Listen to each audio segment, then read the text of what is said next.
In the midst of a dense forest, a group of 5 hikers, Rina, Andy, Sita, Booty, and Joko, began their ascent up Mount Sorrenting. The sun had just set, leaving behind the last traces of orange in the sky, soon to be swallowed by darkness. The sounds of the forest began to emerge, adding to the ominous atmosphere.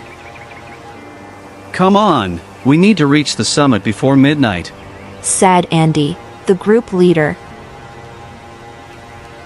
They all agreed, although a sense of unease crept in as they remembered the eerie stories about this mountain. As they climbed higher, the path narrowed and was engulfed by thick fog. Rena looked around and felt something strange. She heard whispers in her ears. But when she turned, no one was there.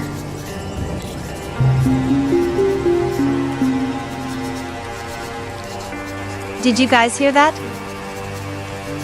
Hear what? Booty responded, though his face also showed tension. Suddenly, a tapping sound came from within the forest, as if someone was following them. Joko started to feel uneasy, and they all quickened their pace, but the faster they walked, the louder the sound became.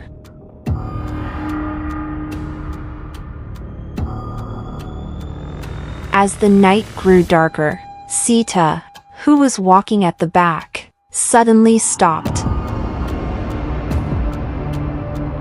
Someone's missing, she said. Where's Joko? We need to find him, said Andy, but his face was full of worry. They descended the path, searching for Joko, but the further they went, the stranger the path became. The forest seemed to transform into a never-ending labyrinth. They all turned around, but Joko was nowhere to be seen. They tried calling his name, but only the echo answered. As they continued their search, Sita began to feel as if she was being watched.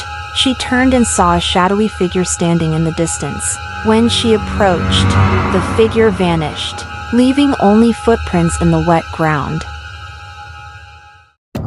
Someone is watching us, Sita whispered in fear. They stumbled upon an old cabin in the middle of the forest and decided to take shelter there. Inside, they found old photographs showing other hikers who had climbed this mountain. Their faces all looked pale and terrified. What really happened on this mountain? Andy muttered.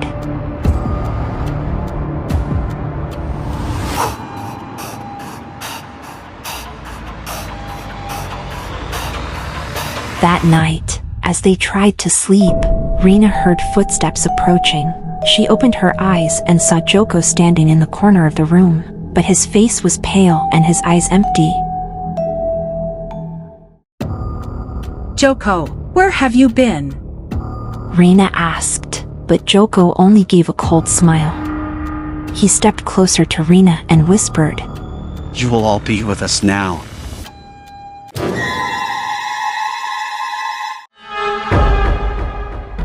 Rena woke up from her nightmare in a cold sweat. However, when she turned, Joko was still standing there, but now he was accompanied by other figures who looked like the hikers in the photos inside the cabin. They all stared at Rena, Andy, Booty, and Sita with chilling smiles. They all ran out of the cabin, but the forest seemed darker and more sinister. The path they had taken earlier was now gone. The sound of footsteps and strange whispers followed them from every direction. Sita suddenly fell and couldn't get up. Rena and Andy tried to help her, but dark shadows began to surround them. Booty, terrified, ran off alone in a different direction. However, he was never seen again.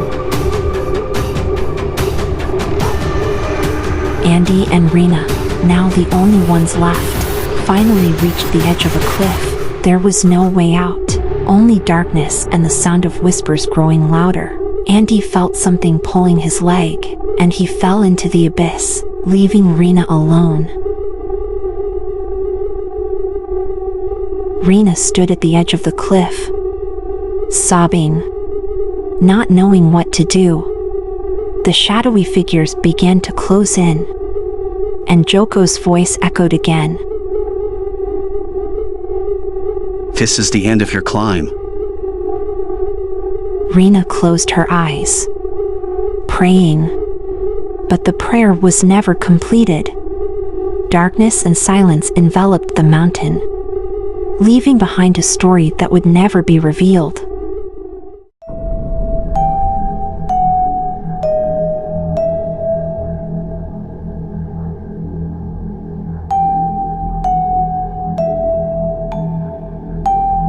A few days later, a search and rescue team found the bags and hiking gear belonging to Rena's group near the old cabin. However, they did not find any bodies, only footprints that disappeared at the edge of the cliff.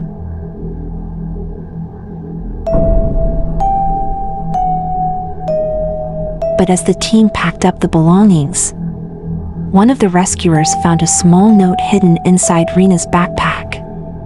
The note contained just one hastily written sentence: "Don't trust Andy."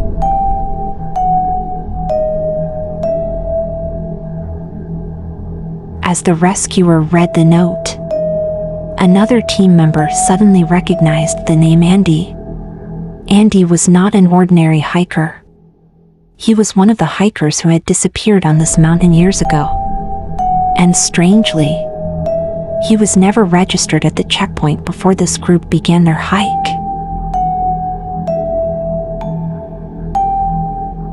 Instantly, all the strange occurrences during the hike made sense. Andy was not human. He was part of the mysterious force that haunted Mount Sorrenting, leading new hikers to become the next victims.